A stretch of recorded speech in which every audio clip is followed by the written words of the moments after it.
এখন থেকে ঘরেই বানিয়ে ফেলতে পারবেন এমন একটা পারফেক্ট মিষ্টি দই, কোনো রকম পানিও কাটবে না এই দই থেকে। আসসালামু আলাইকুম এভরিওয়ান। এখানে আমি 1.5 লিটার পরিমাণ গরুর দুধ এবং 1.25 কাপ চিনি একসঙ্গে খুব ভালো করে জ্বালিয়ে দুধটাকে ঘন করে নিচ্ছি।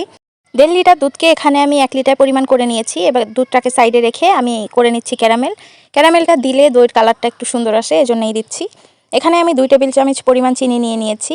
এবার হালকা একটু পানি দিয়ে আমি ক্যারামেল করে নিচ্ছি। ক্যারামেলটা হয়ে আসলে এর মধ্যে দিয়ে দিচ্ছি আগে থেকে জাল করা দুধ। এবার ক্যারামেলের সঙ্গে খুব ভালো করে মিশিয়ে নিচ্ছি। নেড়েচেড়ে ভালো করে মিশিয়ে নিলেই দেখতে পারবেন খুব সুন্দর একটা কালার চলে এসেছে। এবার আমি আগের জাল করা কড়াইয়ের ভিতরে এটা মিশিয়ে নিচ্ছি। এবার একটু নেড়েচেড়ে ঠান্ডা করে নিব। দুধটাকে একটু নেড়েচেড়ে ঠান্ডা করার পরে এটাকে সাইডে রেখে আমি এখানে নিয়ে নিচ্ছি পানি ঝরানো 2 টেবিল চামচ টক দই। এবার এই টক দইটাকে আমি খুব ভালো করে ফেটে নিব। ভালো করে ফেটানোর পরে আগে থেকে জাল করা দুধের কিছুটা এর ভিতরে দিয়ে আমি দইয়ের সঙ্গে খুব ভালো করে মিশিয়ে নিচ্ছি।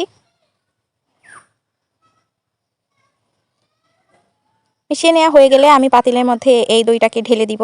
ঢেলে দিয়ে সম্পূর্ণ দুধের সঙ্গে এই দইটাকে মিলিয়ে নিব। খুব ভালো করে মিলিয়ে নিচ্ছি। আজকের দইটা আমি জমাবো একটা বাটিতে। আমি বড় সাইজের একটা বাটি নিয়ে এখানে একটু দই মেখে নিয়েছি। এরপরে আমি বাটিতে দুধটা ঢেলে একটা রাইস কুকারের বাটির ভিতর রেখে আমি চাদর দিয়ে পেঁচিয়ে সারা রাত রেখে দিয়েছিলাম। আগে কিন্তু মানুষ এভাবেই দই জমাতো, সারা রাত চাদর দিয়ে ঢেকে রেখে। আমি আজকে সেটাই ট্রাই করছি। সকালে উঠে আমি চাদরটা খুলে দেখছি দইটা জমেছে কিনা। একদম পারফেক্টভাবে জমে গিয়েছে দইটা, দেখতেই পাচ্ছেন কোনো রকম পানি ছাড়েনি দই থেকে। আমি এবার একটু কেটে দেখাচ্ছি। এই দেখুন, তৈরি হয়ে গেল আমাদের মিষ্টি দই। আল্লাহ হাফেজ।